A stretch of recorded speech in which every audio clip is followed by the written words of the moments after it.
תקשיבו לי טוב, עכשיו אתם עוצרים הכל ומקשיבים לי טוב טוב טוב. כל האימהות, כל החמות, כל האחות גדולות. קיצור, כל מי שמבשל ביום שישי. כל מי שיושן ומריח את הריח הזה ביום שישי של גן עדן.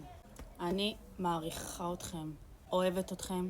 קמה כל בוקר ובמיוחד ביום שישי לנשק לכם את הרגליים ואת הידיים. והגיע הזמן שכל מי שצופה בי יקום, ילך לאשתו, או ילך לחברה שלו, או לאחותו הגדולה. לנשק את הידיים.